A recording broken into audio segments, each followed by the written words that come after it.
Bihar first और Bihari first वाली सरकार। साथियों, इस मंच पर मौजूद भारतीय जनता पार्टी, जनता दल यूनाइटेड, लोक जनशक्ति पार्टी कि अगले 5 साल में 1 करोड़ युवाओं को रोजगार देंगे, हर जिले में उद्योग खुले, इस बात को सुनिश्चित किया जाएगा। इस सोच के साथ हम लोग आगे बढ़ रहे हैं। तो वही किसी नेता के लिए भी वोट मांगने नहीं आया, मैं यहाँ पर आज से मेरे अपने परिवार के लिए, मेरे छोटे भाई के लिए, मेरे अपने अनुभव के लिए ये मानकर चलिए कि ये चुनाव सिर्फ अमित कुमार का नहीं है, ये चुनाव चिराग पासवान का भी है। इस सोच के साथ मुझे आप सबका साथ चाहिए। साथियों, ये बात तय है, हम लोग पिछले 20-22 दिन से जब से प्रचार कर रहे हैं और अब धीरे धीरे तो प्रचार समाप्ति की ओर है। परसों लगभग इस समय तक प्रचार समाप्त हो जाएगा और पहले चरण का कल मतदान भी हो चुका और जो मतदान हुआ है पहले चरण में, उसमें एक बात तय है, एक बात स्पष्ट है कि आगामी 14 तारीख को 14 नवंबर को बिहार में एक बार फिर से एनडीए की सरकार बनने जा रही है। इसमें कोई संदेह नहीं।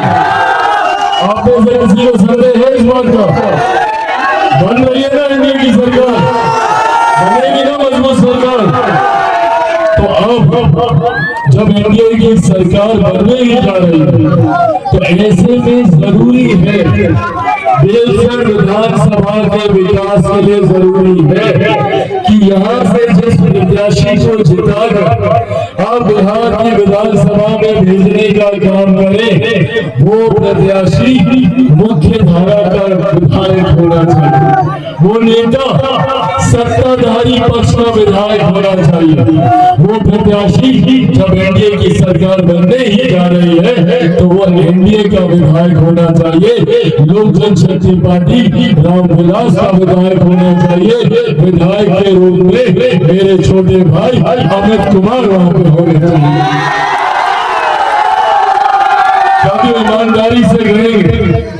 अगर सही में बेलसर विधानसभा का विकास हम लोगों को करना है तो जरूरी है कि यहाँ पर एक ऐसा विधायक जो डबल इंजन की सरकार का हिस्सा हो, जो कल को जब जीत कर जाए तो मुख्यमंत्री नीतीश कुमार जी के बगल में बैठकर आपकी समस्या का समाधान कर सके, जो कल को जीत कर जाए तो मेरे प्रधानमंत्री नरेंद्र मोदी जी से संवाद कर केंद्र सरकार की बड़ी बड़ी योजनाओं को बेलसर में ला सकता। ये कोई विपक्ष का नहीं कर पाएगा। अगर गलती से कोई विपक्ष का चुन के आ गया तो ना वो बिहार सरकार से बात करेगा क्योंकि उसको अपनी राजनीति करनी है, ना वो केंद्र सरकार से बात करेगा और अगले 5 साल वो सिर्फ आपको बहाना देंगे। अगले 5 साल सिर्फ आपको बोलता रहेगा कि भैया सरकार नहीं सुनती तो बिहार सरकार नहीं सुनती तो प्रशासन नहीं सुनता। तो भैया काहे के लिए हम लोग इसके ऐसे को चुनेंगे जो बहाना देंगे, ऐसे को चुनेंगे ना जो काम करके देगा, जो आप लोगों के बीच रहेगा। अब कल को जब हमें जीत के जाएंगे यहाँ तो भैया अमित के पास इतना तो हमारे साथ वो रिश्ता है ना कि हमारे पीछे पढ़ कर यहाँ पर खाद्य प्रसंस्करण से जुड़े हुए उद्योगों को लगाने का काम करेंगे। ये जनता से मदद नहीं, इनके अलावा और कोई कुछ नहीं कर पाएगा। इसीलिए साथियों आज यात्रा करने आया।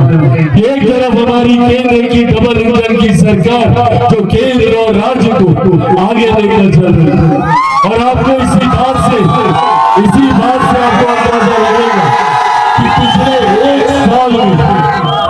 एक साल में मेरे प्रधानमंत्री 12-13 बार बिहार आ चुके हैं चुनाव से पहले। यह दर्शाता है कि मेरे प्रधानमंत्री के लिए हमारी केंद्र की सरकार के लिए बिहार और बिहारी प्राथमिकता है। और यही कारण है कि पिछले 1 साल में लाखों करोड़ों की परियोजनाओं को बिहार और बिहारियों के लिए समर्पित किया गया। केंद्र सरकार की तमाम नीतियों ने अमीरी और गरीबी के बीच की दूरी को कम करने का काम किया। आज जितनी भी गरीब कल्याण की योजनाएं महिलाएं मौजूद हैं, इनके सम्मान के लिए शौचालय बनाना हो या स्वास्थ्य की चिंता करते हुए उज्ज्वला योजना देना, या कोई भी गरीब परिवार आर्थिक अभाव से इलाज से वंचित न रह जाए, आयुष्मान के माध्यम से 5-5 लाख रुपए का मुफ्त इलाज की व्यवस्था होगा। या फिर देश ही नहीं, दुनिया की सबसे बड़ी गरीब कल्याण योजना जिसका श्रेय मैं मेरे नेता, मेरे पिता आदरणीय रामविलास पासवान जी को भी देता हूँ कि आज देश में प्रधानमंत्री गरीब जन कल्याण योजना के तहत 80 करोड़ लोगों को मुफ्त में अनाज दिया जा रहा है। ये देश भी हमारी सरकार होगी। बिहार सरकार भले वो पेंशन योजना में वृद्धि करना या बिजली के यूनिट को मुफ्त करना, या फिर महिलाओं को उद्यमी बनाने की सोच के साथ 10-10 हजार रुपए पहली किस्त में और आने वाले दिनों में 2 लाख रुपए आपके खाते में डलवाने की बात। पर ये व्यवस्था ऐसे ही बनी रहेगी तभी सही मायनों में अगले 5 साल हम लोग बिहार को विकास की राह पर तीव्र गति दे पाएंगे। ये डबल इंजन की सरकार बिहार को विकसित राज्य बनाने के लिए संकल्पित है। मेरे प्रधानमंत्री चाहते हैं कि 2047 तक भारत एक विकसित देश बने। भारत विकसित देश तब बनेगा जब मेरा बिहार विकसित बनेगा, बिहार का हर एक जिला विकसित बनेगा, यहाँ की हर एक विधानसभा विकसित बनेगी, जब मेरा बेलसंड यहाँ से विकसित बनेगा, यहाँ का हर एक प्रखंड विकसित बनेगा, यहाँ की हर एक पंचायत, हर एक गांव, हर एक घर, हर एक परिवार, संभवतः हर एक व्यक्ति, जब तक ये नहीं विकसित होंगे देश विकसित नहीं होंगे। और इसीलिए अगले 5 साल बिहार और बिहारियों के लिए स्वर्णिम काल के तौर पर होने वाले, जहाँ हमारी सरकार का दूसरी तरफ महागठबंधन वाले भी वो लोग भी आएंगे अभी आपके पास, और वो लोग आकर आपके पास जात-पात धर्म मजहब में बांटने की बात करेंगे। क्या है भैया इन लोगों की राजनीति? 90 के दशक से ये लोग MY समीकरण, MY समीकरण, MY समीकरण। क्या है भैया MY समीकरण? M में सांप्रदायिकता है जिसको इन्होंने सिर्फ वोट बैंक समझा, उसके अलावा कुछ नहीं, आज तक कभी कुछ नहीं किया मुसलमानों के लिए। और Y में क्या है? Y में सिर्फ एक परिवार का नाम, सिर्फ एक परिवार को जो मिले उनको मिले। मुख्यमंत्री भी खुद बनेंगे, जेल जाएंगे तो मुख्यमंत्री की अर्धांगिनी बनेगी, उसके बाद अगली पीढ़ी आएगी तो बेटा बनेगा, बेटी सांसद बनेगी, कोई दूसरा यादव इनको दिखाई नहीं देगा, कोई दूसरा भाई इनको दिखाई नहीं देता। मेरा भी MY समीकरण है, पर मेरे M में महिलाएं हैं तो मेरे Y में मेरे तमाम युवा साथी हैं। इस MY समीकरण के साथ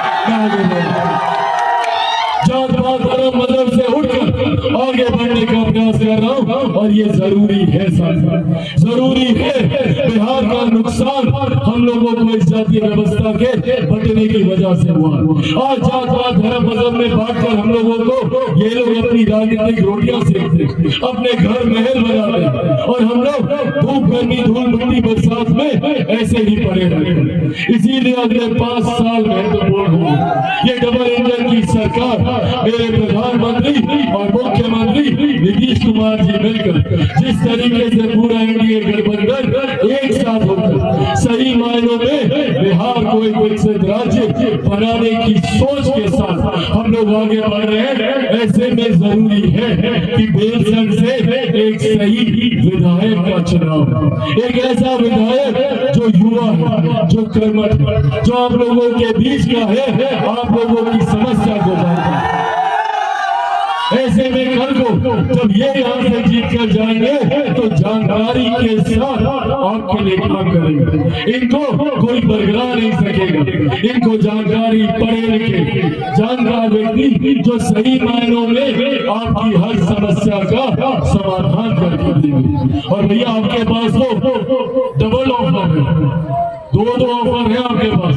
आपको यहाँ से सिर्फ विधायक थोड़ी न मिलने जा रहा है, आपको चिराग पासवान के तौर पर एक केंद्रीय मंत्री भी आपके बीच में मिलेंगे।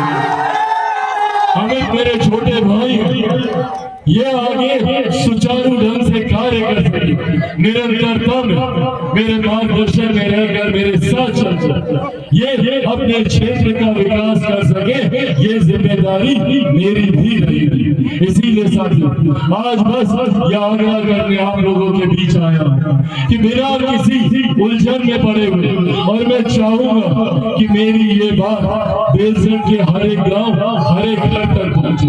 जरूरी है मुख्य धारा के साथ जुड़े रहे। जब केंद्र में एनडीए की सरकार है, जब बिहार में एनडीए की सरकार आने वाली है, तो ऐसे में बेलसंड में भी एनडीए का ही प्रत्याशी होना चाहिए। ये बड़ी जिम्मेदारी आप सबके ऊपर। मेरी इन बातों को आप सबको चिराग पासवान बनकर ही घर घर तक पहुंचाना होगा। बोलिए बनेंगे चिराग पासवान, बनेंगे चिराग पासवान। ऐसा नहीं भैया, दोनों हाथ उठाकर वादा कीजिए, बनेंगे चिराग पासवान, बनेंगे चिराग पासवान, बनेंगे चिराग पासवान।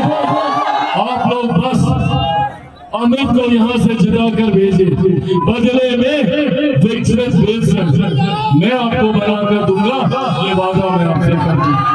चिराग पासवान संकल्प के साथ निकला भैया, संकल्प के साथ निकला हूँ अपने राज्य को एक विकसित राज्य बनाने के संकल्प के साथ, बिहार को फर्स्ट और बिहारियों को फर्स्ट बनाने के लक्ष्य के साथ निकला।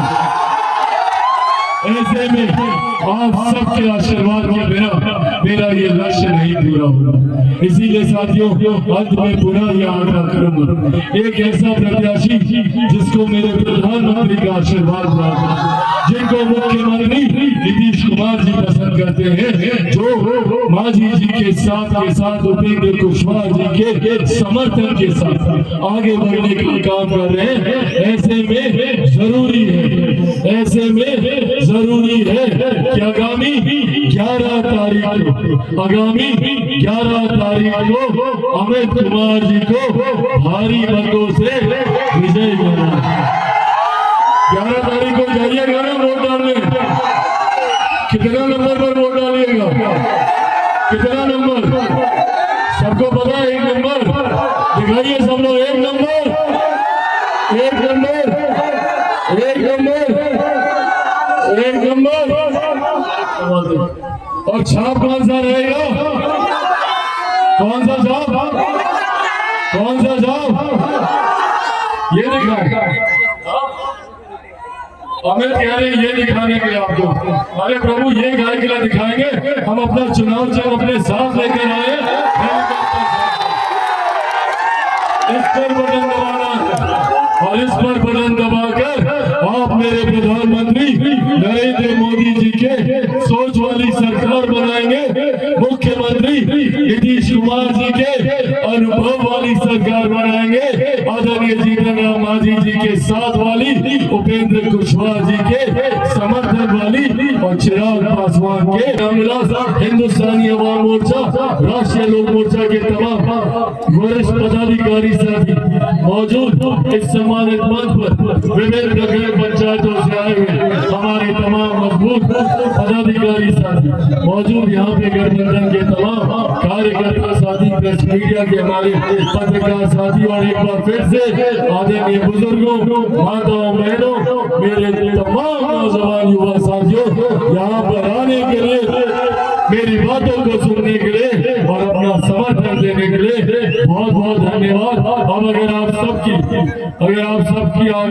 सबका सहमति हो तो मैं अपने छोटे भाई अमित कुमार जी को आप सबकी तरफ से विजय की माला समर्पित कर दूं।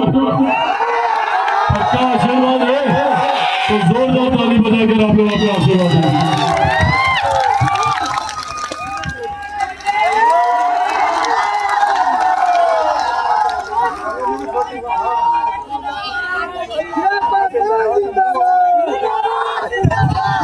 भाई कौन है लड़का जो हमसे गाना बनाए हैं? आने दीजिए इनको, आने दीजिए जो आने दीजिए भाई, आने दीजिए, फटाफट सुना दीजिए, आगे कार्यक्रम दीजिए।